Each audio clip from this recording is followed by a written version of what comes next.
ਸੋ ਇਹ ਸਾਰੀ ਗੁਰਬਾਣੀ ਜਿਹੜਾ ਮਨ ਹੈ, ਆਤਮ ਹੈ, ਉਹਨੂੰ ਸੰਬੋਧਨ ਹੈ, ਜਿੰਨੇ ਵੀ ਗੁਰਬਾਣੀ ਦੇ ਵਾਕ ਨੇ। ਹੁਣ ਆਪਾਂ ਗੁਰਬਾਣੀ 'ਚੋਂ ਹੋਰ ਵੀ ਡਿਟੇਲ ਨਾਲ ਅੱਜ ਤੀਰਥ ਵਾਰੀ ਸਮਝਦੇ ਹਾਂ, ਥੋੜ੍ਹਾ ਬਹੁਤਾ ਸਮਾਂ ਤਾਂ ਲੱਗੇਗਾ, ਪਰ ਇਸੇ ਹੀ ਸ਼ਬਦ ਨੂੰ ਬਾਰ-ਬਾਰ ਵਿਚਾਰਨਾ ਬਹੁਤ ਜ਼ਰੂਰੀ ਹੈ, ਕਿਉਂਕਿ ਸਭ ਤੋਂ ਵੱਡਾ ਭਰਮ ਹੈ ਇਸ ਸੰਸਾਰ ਦੇ ਅੰਦਰ ਤੀਰਥ ਪ੍ਰਤੀ।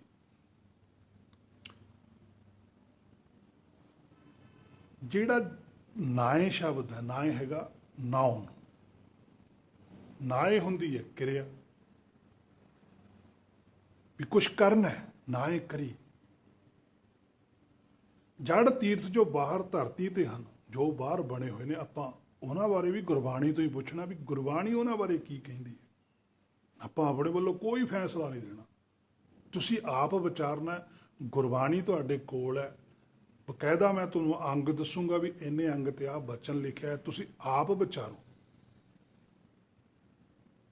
ਅੰਗ 325 ਉੱਪਰ ਪਾਤਸ਼ਾਹ ਕਹਿੰਦੇ ਆ, ਤਟ ਤੀਰਥ ਨਹੀਂ ਮਨ ਪਤੀ ਆਏ, ਹੇ ਮੇਰੇ ਮਨ ਦੇਖ ਤੇਰੇ ਬਾਰੇ ਕੀ ਲਿਖੇ। ਕਿ ਜਿਹੜਾ ਤਟ ਤੇ ਤੀਰਥ ਬਣੇ ਹੋਏ ਨੇ ਬਾਹਰ, ਨਹੀਂ ਮਨ ਪਤੀ ਆਏ, ਉਹਨਾਂ ਲਈ ਮਨ ਨਹੀਂ ਪਤੀਜਦਾ, ਉਹਨਾਂ ਤੇ ਮਨ ਖੁਸ਼ ਨਹੀਂ ਹੁੰਦਾ। ਕਹਿੰਦੇ ਉੱਥੇ ਕੀ ਹੁੰਦਾ, ਦੇਖੋ ਪਾਤਸ਼ਾਹ ਨੇ ਉਹ ਵੀ ਦੱਸਿਆ ਨਾਲ। ਇਸੇ ਕਰਕੇ ਮੈਂ ਪਹਿਲਾਂ ਇਹ ਬਚਨ ਕਹਿ ਚੁੱਕਿਆ ਵੀ ਪਰਮਾਰਥ ਦੇ ਰਸਤੇ ਤੇ ਉਹ ਚੱਲ ਸਕਦੀ ਹੈ ਜੋਤ ਜਿਹੜੀ ਪਹਿਲਾ ਨਿਰਭਉ ਹੈ। ਜਿਹਦੇ ਅੰਦਰ ਪੈ ਉਹ ਪਰਮਾਰਥ ਦੇ ਰਸਤੇ ਤੇ ਨਹੀਂ ਚੱਲ ਸਕਦਾ, ਕਿਉਂਕਿ ਉਹ ਤਾਂ ਡਰ ਜੂਗਾ ਦੇਖ ਕੇ ਵੀ ਸੰਸਾਰ 'ਚ ਲੋਕ ਕੀ ਕਹਿਣਗੇ। ਕਿਉਂਕਿ ਪਹਿਲਾਂ ਤੋਂ ਜਿੰਨੀਆਂ ਮਾਨਤਾਵਾਂ ਚੱਲਦੀਆਂ ਨੇ, ਅੱਲਾ ਕਹਿੰਦਾ ਵੀ ਫਿਰ ਉਹ ਵੀ ਤਾਂ ਚੱਲਦੀਆਂ ਹੀ ਸੀਗੀਆਂ। ਗੁਰਬਾਣੀ ਨੇ ਉਹਨਾਂ ਮਾਨਤਾਵਾਂ ਨੂੰ ਰੱਦ ਨਹੀਂ ਕੀਤਾ, ਉਹਨਾਂ ਮਾਨਤਾਵਾਂ ਨੂੰ ਸ਼ੁੱਧ ਕੀਤਾ ਹੈ। ਸੋਧੇ ਸਿਮਰਤ ਸ਼ਾਸਤਰ ਸਗਲ, ਉਹ ਕਹਿੰਦੇ ਸੋਧ ਕੀਤੀ ਹੈ ਵੀ ਆਹ ਗੱਲ ਠੀਕ ਹੈ, ਆਹ ਗੱਲ ਭਾਈ ਗਲਤ ਹੈ। ਜੇ ਹੁਣ ਕਿਸੇ ਨੂੰ ਦੱਸ ਦੇਣਾ ਵੀ ਤੇਰੇ ਮੂੰਹ ਤੇ ਕਾਲਖ ਲੱਗੀ ਹੋਈ ਹੈ, ਤਾਂ ਇਹਦਾ ਮਤਲਬ ਇਹ ਤਾਂ ਨਹੀਂ ਵੀ ਉਹਦੇ ਵਿਰੋਧ 'ਚ ਖੜ ਗਿਆ, ਉਹਦੇ ਹੱਕ 'ਚ ਖੜਿਆ ਵੀ ਵੇਖ ਤੇਰਾ ਮੂੰਹ ਇੰਨਾ ਸੋਹਣਾ, ਮੜ ਜਿਹਾ ਕਾਲਖ ਲਾ ਦੇ। ਇਸੇ ਤਰ੍ਹਾਂ ਹੇ ਮੇਰੇ ਮਨਾ, ਤੇਰੀ ਗੱਲ ਪਾਤਸ਼ਾਹੀਆਂ ਨੇ ਕੀਤੀ, ਭਗਤ ਸਾਹਿਬਾਨਾਂ ਨੇ ਕੀਤੀ ਵੀ ਤੇਰਾ ਮਨ ਬਹੁਤ ਸੋਹਣਾ ਹੈ, ਸੁੰਦਰ ਹੈ, ਪਰ ਥੋੜੀ ਜਿਹੀ ਕਾ ਮੈਲ ਲੱਗੀ ਹੈ, ਲਾ ਦੇ।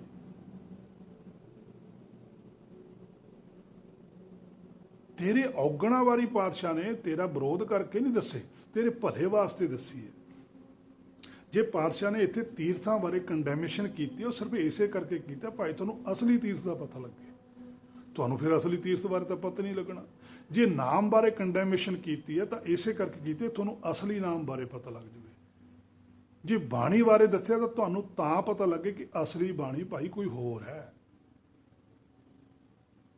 ਨਕਲੀ ਬਾਣੀ ਕੋਈ ਹੋਰ ਹੈ, ਨਕਲੀ ਨਾਮ ਕੋਈ ਹੋਰ ਹੈ, ਅਸਲੀ ਨਾਮ ਕੋਈ ਹੋਰ ਹੈ, ਨਕਲੀ ਤੀਰਥ ਕੋਈ ਹੋਰ ਹੈ, ਅਸਲੀ ਤੀਰਥ ਕੋਈ ਹੋਰ ਹੈ। ਹੁਣ ਤੁਹਾਡੀ ਮਰਜ਼ੀ ਹੈ, ਤੁਸੀਂ ਚੱਲਣਾ ਕਿਹੜੇ ਤੇ ਹੈ। ਅਸੀਂ ਤੁਹਾਨੂੰ ਧੱਕੇ ਨਾਲ ਨਹੀਂ ਕਹਿੰਦੇ ਵੀ ਤੁਸੀਂ ਇੱਧਰ ਨੂੰ ਹੀ ਚੱਲੋ। ਸਾਨੂੰ ਤਾਂ ਪਿੱਛੋਂ ਪਰਮੇਸ਼ਰ ਕਹਿ ਰਿਹਾ ਵੀ ਬੋਲ ਦਿਓ, ਅਸੀਂ ਤਾਂ ਬੋਲਤਾ। ਸਾਡਾ ਫਰਜ਼ ਹੈ ਬੋਲਣਾ। ਚੌਂਕੀਦਾਰ ਦਾ ਫਰਜ਼ ਹੁੰਦਾ ਆਵਾਜ਼ ਦੇ ਦੇਣੀ, ਕਿਉਂਕਿ ਚੌਂਕੀਦਾਰ ਤਨਖਾਹ ਲੈ ਰਿਹਾ ਮਾਲਕ ਤੋਂ। ਹਾਂ ਬੁਲਾਇਆ ਬੋਲੇ, ਖਸਮ ਦਾ ਤਾਂ ਖਸਮ ਦੇ ਬੁਲਾਇਆ ਬੋਲਦੇ ਆ ਭਾਈ।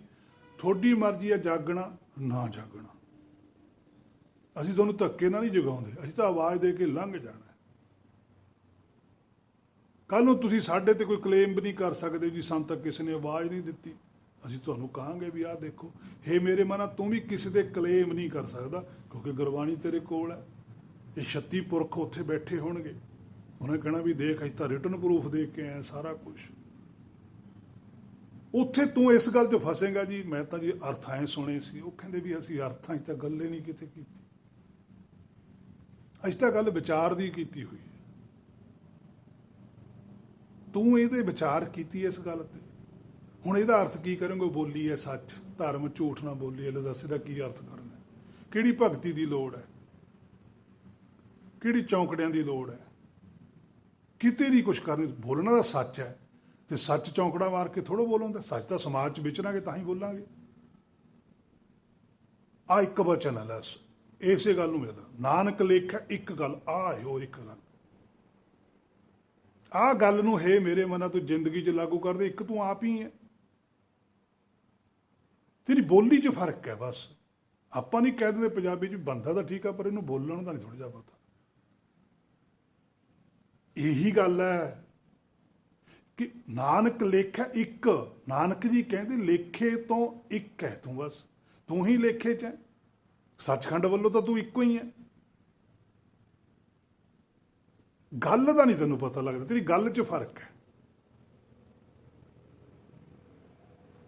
ਆਪਾਂ ਕਿਸੇ ਕੋਈ ਬੰਦਾ ਆਪਣੇ ਮੂਹਰੇ ਆ ਕੇ ਝੂਠ ਬੋਲੇ, ਆਪਾਂ ਥੋੜ੍ਹਾ ਜਿਹਾ ਗਿਆਨ ਰੱਖਦੇ, ਆਪਾਂ ਕਹਿੰਦੇ ਵੀ ਤੇਰੀ ਗੱਲ 'ਚ ਫਰਕ ਹੈ, ਗੱਲ ਅਸਲ ਵਿੱਚ ਆਏ ਹੈ।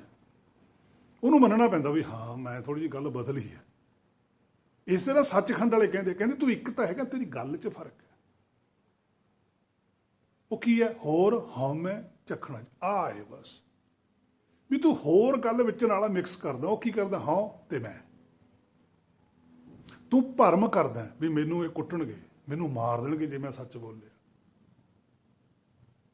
ਔਰ ਤੂੰ ਮੈਂ ਆਪਣੇ ਆਪ ਨੂੰ ਸਮਝਦਾ ਮੇਰੀ ਵੀ ਇੱਥੇ ਗੱਲ ਰਹਿਣੀ ਚਾਹੀਦੀ। ਹੋਰ ਹਉਮੈ ਚੱਖਣਾ, ਝਾਕ ਕਹਿੰਦੇ ਫਿਰ ਦੇਖ ਲਾ ਵੀ ਤੇਰੇ ਸਾਹਮਣੇ ਫਿਰ ਚੱਖਣਾ ਝਾਕੀ। ਭਾਵੇਂ ਤੂੰ ਇੱਥੇ ਇਹਨਾਂ ਨੂੰ ਖੁਸ਼ ਕਰਨ ਦੇ ਲਈ ਸੱਚੀ ਗੱਲ ਨੂੰ ਝੂਠ ਬਣਾ ਕੇ ਪੇਸ਼ ਕਰ ਗਿਆ, ਇਹਨਾਂ ਨੇ ਵੀ ਬਹੁਤੀ ਦੇਰ ਤੇਰਾ ਸਾਥ ਨਹੀਂ ਦੇਣਾ ਜਿਨ੍ਹਾਂ ਦੇ ਹੱਕ 'ਚ ਖੜ ਗਿਆ ਤੂੰ। ਸਾਥ ਇਹਨਾਂ ਨੇ ਵੀ ਨਹੀਂ ਦੇਣਾ, ਇਹ ਵੀ ਗੱਲ ਵਿਚਾਰ ਕੇ ਚੱਲੀ। ਫੈਸਲਾ ਉਹ ਕਰਨਾ ਜਿਹੜਾ ਦਰਗਾਹ ਤੋਂ ਪ੍ਰਵਾਨਿਤ ਹੈ। ਚਾਹੇ ਸੰਸਾਰ 'ਚ ਤੇਰਾ ਸਾਰਾ ਸੰਸਾਰ ਵਿਰੋਧੀ ਹੋ ਜਾਵੇ, ਸੱਚਖੰਡ ਤੇਰੇ ਹੱਕ 'ਚ ਖੜਾ ਤਾਂ ਸਫਲਤਾ ਹੀ ਹੈ। ਸੱਚਖੰਡ ਵੱਲੋਂ ਤੂੰ ਝੂਠ ਬੋਲ ਗਿਆ, ਸੰਸਾਰ ਸਾਰਾ ਤੇਰੇ ਹੱਕ 'ਚ ਖੜ ਗਿਆ, ਕੋਈ ਨਹੀਂ ਪੁੱਛਦਾ।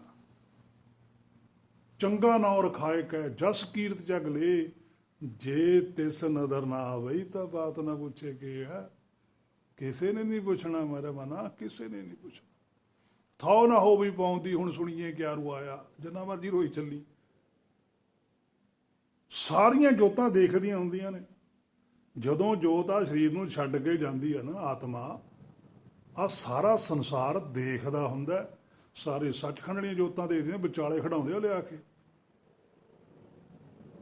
ਕਹਿੰਦੇ ਜਿਨ੍ਹਾਂ ਲਈ ਝੂਠ ਬੋਲਿਆ ਆ ਵੀ ਦੇਖ ਲੈ, ਤੇ ਜਿਨ੍ਹਾਂ ਲਈ ਸੱਚ ਬੋਲਿਆ ਆ ਦੇਖ ਲੈ, ਦੋਨੇ ਧਿਰਾਂ ਦਿਖਾ ਦਿੰਦੇ ਆ ਸਾਹਮਣੇ।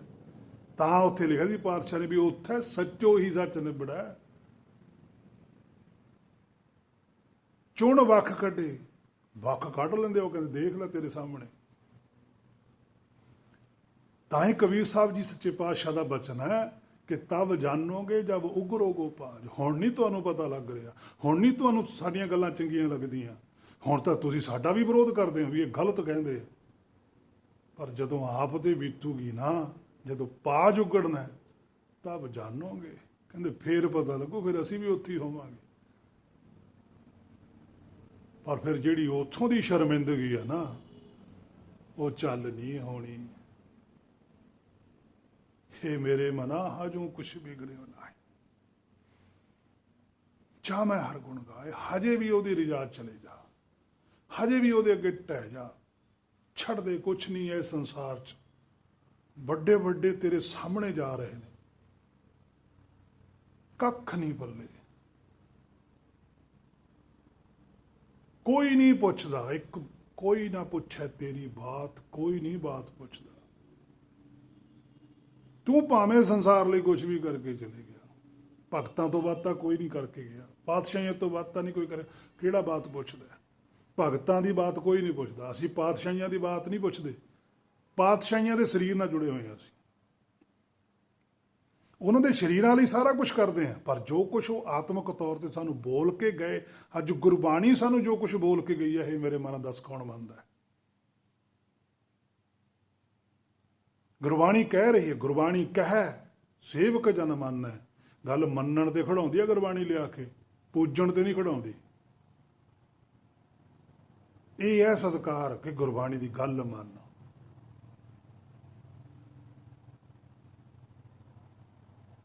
ਪ੍ਰਤੱਖ ਗੁਰੂ ਨਿਸਤਾਰੇ, ਫੇਰ ਪ੍ਰਤੱਖ ਹੋਣਾ ਉਹਨੇ, ਗੁਰੂ ਨੇ।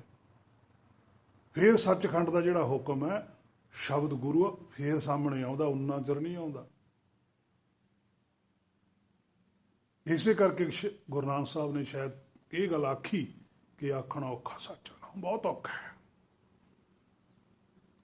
ਸੋ ਜਿਹੜੇ ਬਾਹਰੀ ਤੀਰਥ ਨੇ ਉਹਨਾਂ ਬਾਰੇ ਗੁਰਬਾਣੀ ਨੇ ਇਹ ਮੇਰੇ ਮਨਾ ਇਸ ਗੱਲ ਦੀ ਵੀ ਸੋਝੀ ਬਖਸ਼ੀ ਹੋਈ ਹੈ ਕਿ ਤਟ ਤੀਰਥ ਨਹੀਂ ਮਨ ਪਤੀ ਆਏ। ਜਿੰਨੇ ਵੀ ਤਟ ਤੀਰਥਾਂ ਤੇ ਬਾਹਰ ਜਾਂਦੇ ਆ ਉਹਨਾਂ ਦਾ ਮਨ ਨਹੀਂ ਕਦੇ ਵੀ ਪਤੀਤ ਸਕਦਾ।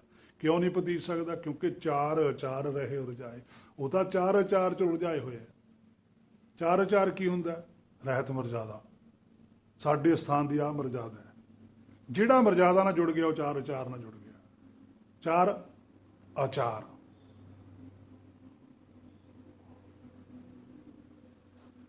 ਇਹ ਚੀਜ਼ 'ਚ ਪੈ ਜਾਂਦੇ ਆ। ਅੱਧਾ ਕੁ ਸੱਚ, ਅੱਧਾ ਝੂਠ। ਗੱਲਾਂ ਗੁਰਬਾਣੀ ਦੀਆਂ ਕਰੀ ਜਾਣੀਆਂ ਨੇ, ਪ੍ਰਚਾਰ ਮਾਇਆ ਦਾ ਕਰੀ ਜਾਣਾ। ਅੱਗੇ ਗੁਰੂ ਗ੍ਰੰਥ ਸਾਹਿਬ ਜੀ ਰੱਖੇ ਹੋਏ ਆ, ਨਾਲ ਆਪਣੀ ਪੂਜਾ ਪ੍ਰਤਿਸ਼ਠਾ ਵੀ ਬਰਕਰਾਰ ਹੈ। ਸ਼ਬਦ ਦਾਸ ਹੈ, ਨਾ ਉਹਦੇ ਨਾਲ ਟ੍ਰੀਟਮੈਂਟ ਪਰਮੇਸ਼ਰ ਵਾਲੀ ਹੈ। ਜੇ ਦਾਸ ਸ਼ਬਦ ਲਿਖਾਇਆ, ਪਹਿਲੀ ਗੱਲ ਤਾਂ ਦਾਸ ਲਿਖਾ ਹੀ ਨਹੀਂ ਸਕਦੇ ਅਸੀਂ।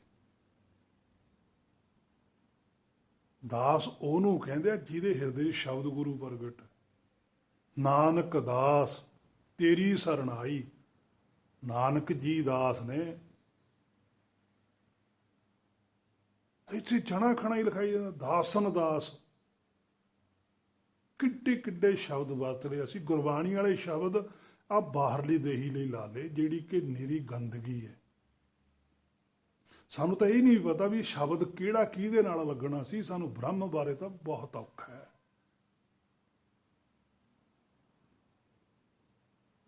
ਹੇ ਮੇਰੇ ਮਨਾ, ਤਾਂ ਤੈਨੂੰ ਗੁਰਬਾਣੀ ਵਾਰ-ਵਾਰ ਸਮਝਾਉਂਦੀ ਹੈ ਕਿ ਕੋਈ ਐਸਾ ਕੰਮ ਨਾ ਕਰੀ, ਐਸਾ ਕੰਮ ਨਾ ਕੀਚੈ ਮੁੱਲੇ, ਫਿਰ ਪਾਛੇ ਪਛਤਾ। ਫਿਰ ਜਿਹੜਾ ਪਿੱਛੋਂ ਪਛਤਾਉਣਾ ਉਹ ਬਹੁਤ ਔਖਾ ਹੈ। ਮੱਤ ਸ਼ਰਮਿੰਦਾ ਥੀਮ ਦੀ ਸਾਈਂ ਦੇ ਦਰਬਾਰ।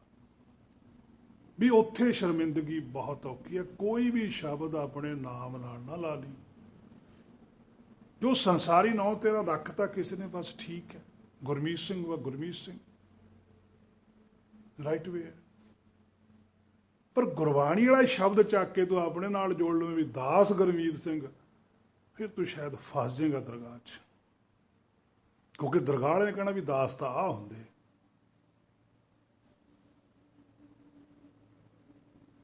ਤੇਰੇ ਕੋਲ ਗੁਰਬਾਣੀ 'ਚ ਲਿਖ ਕੇ ਨਹੀਂ ਆਇਆ। ਦਾਸ ਤੇਰੇ ਕੀ ਬੇਨਤੀ ਰਿਦ ਕਰ ਪ੍ਰਗਾਸ। ਦਾਸ ਦੀ ਤਾਂ ਆਹ ਬੇਨਤੀ ਹੁੰਦੀ ਹੈ ਵੀ ਮੇਰੇ ਹਿਰਦੇ 'ਚ ਪ੍ਰਗਾਸ ਕਰ। ਹੇ ਮੇਰੇ ਮਨ ਤੇਰੀ ਹੈਗੀ।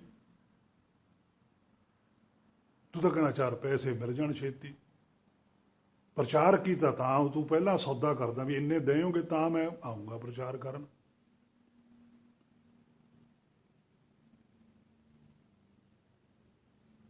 ਆਪਨੜੇ ਗਿਰੀਬਾਨ ਮੈਂ ਸਿਰ ਨੀਵਾਂ ਕਰ ਦੇਖ ਸੱਚੇ ਪਾਤਸ਼ਾਹ ਸੋਝੀ ਬਖਸ਼।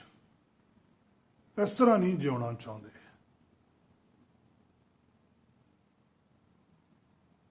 ਇਹ ਜੀਵਨ ਨਹੀਂ ਹੈ। ਇੰਨਾ ਕੁ ਤਾਂ ਪਤਾ ਲੱਗ ਗਿਆ ਵੀ ਇਹ ਗੱਲ ਨਹੀਂ ਇਸ ਤਰ੍ਹਾਂ ਹੈਗੀ, ਪਰ ਪੂਰੀ ਸੋਝੀ ਵੀ ਨਹੀਂ ਹੈ। ਪਰ ਤੂੰ ਬਖਸ਼ ਦੇਵੇਂ ਤਾਂ ਕਹਿਣ ਕਥ ਤੋਂ ਹੀ ਬਾਹਰ ਹੈ। ਚੱਜ ਅਚਾਰ ਰਹੇ ਉਰਜਾਏ। ਅਸੀਂ ਤਾਂ ਚੱਜ ਅਚਾਰ 'ਚ ਹੀ ਉਲਝ ਗਏ। ਅਸੀਂ ਤਾਂ ਮਰਜ਼ਾਦਾਵਾਂ 'ਚ ਹੀ ਉਲਝ ਗਏ। ਆਚਾਰ ਹੁੰਦਾ ਰਹਿਤ, ਕਿ ਜੋ ਗੁਰਬਾਣੀ ਕਹਿ ਰਹੀ ਹੈ ਉਹ ਮੰਨਣਾ ਹੈ। ਬਸ ਇਹ ਰਹਿਤ ਹੈ। ਮਰਜ਼ਾਦਾ ਕੀ ਹੁੰਦੀ ਹੈ?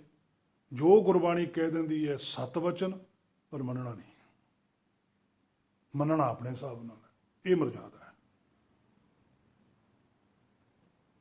ਇੱਕ ਵਾਰੀ ਵੀ ਸ਼ਬਦ ਗੁਰਬਾਣੀ ਦੇ ਅੰਦਰ ਮਰਜ਼ਾਦਾ ਨਹੀਂ ਆਉਂਦਾ। ਦਸਮ ਗ੍ਰੰਥ 'ਚ ਮਰਜ਼ਾਦਾ ਸ਼ਬਦ ਨਹੀਂ ਆਉਂਦਾ, ਰਹਿਤ ਸ਼ਬਦ ਆਉਂਦੀ ਹੈ। ਇੱਕ ਸ਼ਬਦ ਆਮ ਸਲੋਗਨ ਵੀ ਹੈ ਕਿ ਰਹਿਤ ਪਿਆਰੀ ਮੁਝ ਕੋ ਸਿੱਖ ਪਿਆਰਾ ਨਾ।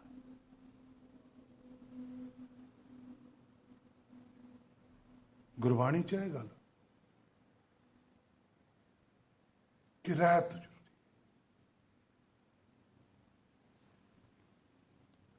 ਅੰਗ 116 ਦੇ ਉੱਪਰ ਵੀ ਪਾਤਸ਼ਾਹ ਕਹਿੰਦੇ ਤਟ ਤੀਰਤ ਦੇ ਸੰਤਰ ਭਵੈ ਹੰਕਾਰੀ, ਹੋਰ ਵਧੇਰੇ ਹਉਮੈ ਮਲ ਲਾ ਬਣਿਆ। ਦੇਖ ਲਾ ਸੱਚੇ ਪਾਤਸ਼ਾਹ ਇਹ ਮੇਰੇ ਮਨ ਸਿੱਧਾ ਸਿੱਧਾ ਹੀ ਆਖੀ ਜਾਂਦੇ ਆ। ਉਹ ਤਾਂ ਡਰਦੇ ਨਹੀਂ ਕਿਸੇ ਤੋਂ।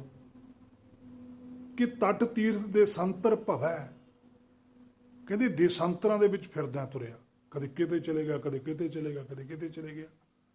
ਪਰ ਕੀ ਹੋਇਆ? ਹੰਕਾਰੀ ਹੋ ਗਿਆ। ਨਿਰਾਕਾਰੀ ਨਹੀਂ ਹੋਇਆ, ਹੰਕਾਰੀ ਹੋ ਗਿਆ। ਹੰਕਾਰ ਹੋ ਜਾਂਦਾ, ਮੈਂ ਫਲਾਨੀ ਵੇਰੀ। ਅਸੀਂ ਇੱਥੋਂ ਤੱਕ ਵੀ ਮੈਂ ਦੇਖਿਆ ਕਿ ਮੈਂ ਜੀ ਹੇਮਕੁੰਡ ਗਿਆ, ਨੰਗੇ ਪੈਰੀ ਗਿਆ। ਕੋਈ ਕਹਿੰਦਾ ਮੈਂ ਦਰਬਾਰ ਸਾਹਿਬ ਗਿਆ, ਨੰਗੇ ਪੈਰੀ ਗਿਆ। ਇੰਨੀ ਵਾਰੀ ਗਿਆ, ਕੋਈ 50 ਵਾਰੀ ਗਿਆ, ਕੋਈ 100 ਵਾਰੀ ਗਿਆ, ਕੋਈ 200। ਇਹ ਕੀ ਹੈ? ਜੀਵਨ ਦੇ ਵਿੱਚ ਕੀ ਫਰਕ ਪਿਆ? ਤੂੰ ਭਾਵੇਂ ਕਿਤੇ ਵੀ ਨਾ ਜਾ, ਗੁਰਬਾਣੀ ਤੈਨੂੰ ਕੁਛ ਨਹੀਂ ਕਹਿੰਦੀ ਹੈਗੀ। ਉਹਾਂ ਤੋਂ ਜਾਈਏ ਜੋ ਇਹਾਂ ਨਾ ਹੋਏ। ਗੁਰਬਾਣੀ ਤਾਂ ਇਹ ਕਹਿੰਦੀ ਹੈ ਵੀ ਉੱਥੇ ਤੂੰ ਤਾਂ ਜਾਵੇਂ ਜੇ ਤੇਰੇ ਕੋਲ ਕੁਛ ਨਹੀਂ ਹੈ। ਗੱਲ ਤੇਰਾ ਜੀਵਨ ਸ਼ੁੱਧ ਹੋਣ ਦੀ ਹੈ ਕਿ ਤੂੰ ਜੀਵਨ ਕਿਵੇਂ ਸ਼ੁੱਧ ਕਰਦਾ ਹੈ। ਜਦੋਂ ਸ੍ਰੀ ਪਾਤਸ਼ਾਹ ਕਬੀਰ ਸਾਹਿਬ ਸੀ, ਉਦੋਂ ਤਾਂ ਜਿਹੜੇ ਅੱਜ ਸਿੱਖ ਮੱਤ 'ਚ ਤੀਰਥ ਨੇ ਉਦੋਂ ਹੈ ਹੀ ਨਹੀਂ ਸੀ ਇਹ। ਫਿਰ ਉਹ ਕਿਵੇਂ ਸ਼ੁੱਧ ਹੋ ਗਏ? ਗੱਲ ਸ਼ੁੱਧ ਹੋਣ ਦੀ ਹੈ, ਵਿਚਾਰਾਂ ਨੂੰ ਸ਼ੁੱਧ ਕਰਨ ਦੀ ਹੈ। ਉਹ ਜਿਵੇਂ ਮਰਜ਼ੀ ਕਰ ਲੈ, ਪਰ ਜੇ ਤੇਰੇ ਵਿਚਾਰ ਹੀ ਸ਼ੁੱਧ ਨਹੀਂ ਹੈਗੇ, ਫਿਰ ਤੂੰ ਜਿੱਥੇ ਮਰਜ਼ੀ ਪਵ ਲੈ। ਉਹਦੇ ਲਈ ਤਾਂ ਫਿਰ ਪਾਤਸ਼ਾਹ ਕਹਿੰਦੇ ਵੀ ਤੀਰਥ ਪਵੈ, ਤਾਂ ਫਿਰ ਹੰਕਾਰੀ ਉਹ ਹੋਵੇਂਗਾ।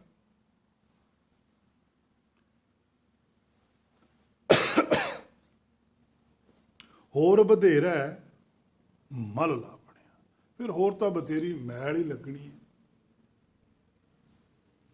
ਤੇ ਫਿਰ ਤਾਂ ਮੈਲ ਵੱਧਦੀ ਜਾਊਗੀ ਨਾ, ਘਟਣੀ ਤਾਂ ਹੈ ਨਹੀਂ ਗੀ। ਸੋ ਅੰਗ 216 ਉੱਪਰ ਵੀ ਪਾਤਸ਼ਾਹ ਕਹਿੰਦੇ ਆ, ਤੀਰਥ ਨਹਾਏ ਅਰ ਧਰਨੀ ਭ੍ਰਮਤਾ। ਕਹਿੰਦੇ ਤੀਰਥਾਂ ਤੇ ਵੀ ਨਹਾਉਣਾ, ਫਿਰ ਧਰਤੀ ਤੇ ਵੀ ਭ੍ਰਮਣ ਕਰਦਾ ਵੀ ਫਲਾਣੇ ਤੁਹਾਨੂੰ ਚੱਲੀਏ, ਧਮਕੇ ਤੁਹਾਨੂੰ ਚੱਲੀਏ। ਅੱਗੇ ਠੌਰ ਨਾ ਪਾਵੈ, ਕਹਿੰਦੇ ਅੱਗੇ ਦਾ ਰਸਤਾ ਨਹੀਂ ਮਿਲਦਾ ਹੈ, ਕੋਈ ਟਿਕਾਣਾ ਨਹੀਂ ਲੱਭਦਾ। ਸੋ ਬਾਹਰਲੇ ਤੀਰਥ ਉੱਪਰ ਜਾਣ ਨਾਲ ਮਨ ਨਹੀਂ ਪਤੀਜਦਾ, ਪਾਤਸ਼ਾਹ ਕਹਿੰਦੇ। ਸਗੋਂ ਤਿਸ ਦੇ ਚਾਰ ਆਚਾਰ ਭਾਵ ਕੇ ਆਪੋ ਆਪਣੀ ਮਰਜ਼ਾਦਾ ਵਿੱਚ ਉਲਝ ਕੇ ਹੀ ਰਹਿ ਜਾਂਦਾ ਹੈ। ਕਿਉਂਕਿ ਹਰ ਇੱਕ ਤੀਰਥ ਤੇ ਆਪੋ ਆਪਣੀ ਮਰਜ਼ਾਦਾ। ਕੋਈ ਕਹਿੰਦਾ ਇਸ ਤੀਰਥ ਤੇ ਇਸ ਤਰੀਕੇ ਨਾਲ ਨਹਾਓ, ਕੋਈ ਕਹਿੰਦਾ ਐਂ ਕਰੋ, ਕੋਈ ਕਹਿੰਦਾ ਐਂ ਕਰੋ। ਪਰ ਜਿਹੜਾ ਉੱਥੇ ਗੁਰੂ ਹੈ, ਗੁਰਬਾਣੀ ਹੈ, ਉਹ ਕਹਿੰਦੀ ਇੱਕ ਦੀ ਗੱਲ ਮੰਨੋ। ਗੁਰਬਾਣੀ ਉੱਥੇ ਵੀ ਪ੍ਰਕਾਸ਼ ਹੈ, ਪਰ ਗੁਰਬਾਣੀ ਅਨੁਸਾਰ ਉੱਥੇ ਕੁਛ ਵੀ ਨਹੀਂ ਹੋ ਰਿਹਾ। ਹੋ ਰਿਹਾ ਜੋ ਉੱਥੋਂ ਦੇ ਉੱਤਰਾਧਿਕਾਰੀ ਨੇ ਉਹਨਾਂ ਦੇ ਮੁਤਾਬਕ ਹੋ ਰਿਹਾ। ਪਰ ਕਿ ਜਦ ਕਿ ਹੋਣਾ ਚਾਹੀਦਾ ਸੀ ਗੁਰਬਾਣੀ ਮੁਤਾਬਕ। ਜਿਹੜੇ ਉੱਥੋਂ ਦੇ ਉੱਤਰਾਧਿਕਾਰੀ ਨੇ ਉਹਨਾਂ ਦਾ ਫਰਜ਼ ਬਣਦਾ ਸੀ, ਭਾਈ ਜੋ ਗੁਰਬਾਣੀ ਕਹਿੰਦੇ ਉਵੇਂ ਕਰੋ। ਅਸੀਂ ਤਾਂ ਆਪ ਉਵੇਂ ਕਰਦੇ ਹਾਂ, ਤੁਸੀਂ ਵੀ ਉਵੇਂ ਕਰੋ ਜੇ ਜੀਵਨ ਜਿੱਤ ਕੇ ਜਾਣਾ। ਸੇ ਉਲਝ ਕੇ ਰਹਿ ਜਾਂਦਾ। ਇੱਥੋਂ ਤੱਕ ਅੱਜ ਦੀ ਜੋ ਵਿਚਾਰ ਸੀ ਗੁਰਬਾਣੀ ਦੀ ਤੀਰਥ ਬਾਰੇ ਆਪਾਂ ਨੇ ਕੀਤੀ ਹੈ। ਹੋਰ ਵੀ ਬਰੀਕੀ ਨਾਲ ਵਿਚਾਰਾਂਗੇ ਤੀਰਥ ਬਾਰੇ। ਜਿੰਨੀ ਕੁ ਸੋਝੀ ਆਪਾਂ ਨੂੰ ਗੁਰ ਬਖਸ਼ੂਗਾ। ਸੋ ਹੋਈਆਂ ਬੇਅੰਤ ਭੁੱਲਾਂ ਦੀ ਖਿਮਾ। ਵਾਹਿਗੁਰੂ ਜੀ ਕਾ ਖਾਲਸਾ, ਵਾਹਿਗੁਰੂ ਜੀ ਕੀ ਫਤਿਹ।